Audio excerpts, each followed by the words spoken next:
official bid after the informal discussion they had more than 2 weeks ago with Newcastle for Alexander Isak, opening official talks with Newcastle.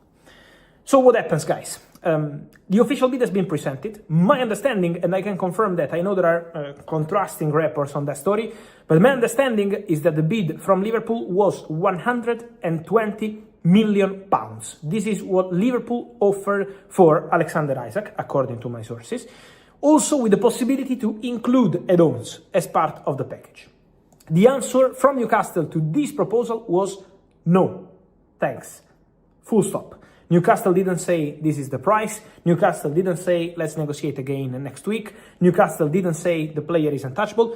Newcastle said no, offer rejected, stop. So that's the message from Newcastle, and this is probably why you see now many reports on Liverpool not willing to bid again for Alexander Isak, because obviously when you see Newcastle that strong on their position, for Liverpool would be pointless to go and send bids every day, every hour for Alexander Isak. But internally, Liverpool know that this is part of the game. It's still beginning of August. There is still plenty of time to go before the end of the transfer window. So Liverpool expected Newcastle to be strong on their position, especially because of one reason.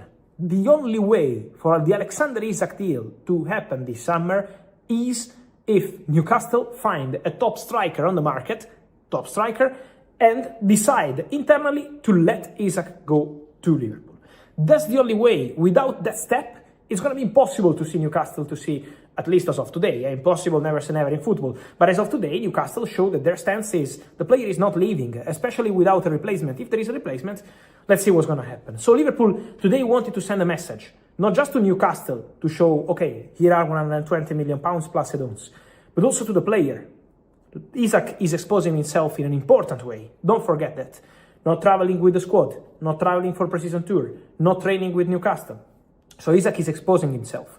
Now Liverpool wanted to show to the player, okay, we are really ready. That's not just an informal conversation. That's not just a verbal proposal. It's an official bid. So Liverpool sent a clear message to Alexander Isak. We are here, we are ready, we have the money, we are prepared to make something important.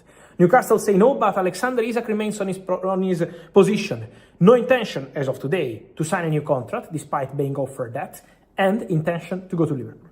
So let's follow the next steps of this story, because Alexander Isak and Liverpool is not over today. Trust me. Then this will depend on Newcastle, as always said. Is Newcastle controlling this story? And so we have to wait and see what happens.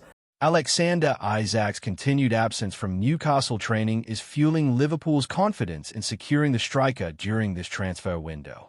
Eddie Howe admitted uncertainty over the Swedish forward's return to training, which has only added to speculation. Newcastle are currently negotiating with RB Leipzig over Benjamin Sesko as a potential replacement, though Manchester United are also pushing hard for the Slovenian talent.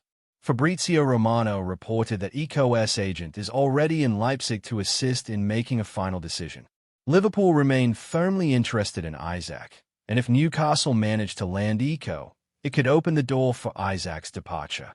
However, reports suggest the striker is leaning toward a move to Old Trafford, a surprising stance given United's poor league finish last season compared to Newcastle's Champions League qualification. If Newcastle can finalize the Eco deal, it could be the breakthrough Liverpool need to land their top target. Arne Slot sees Isak as a key figure in shaping his new attacking setup at Anfield.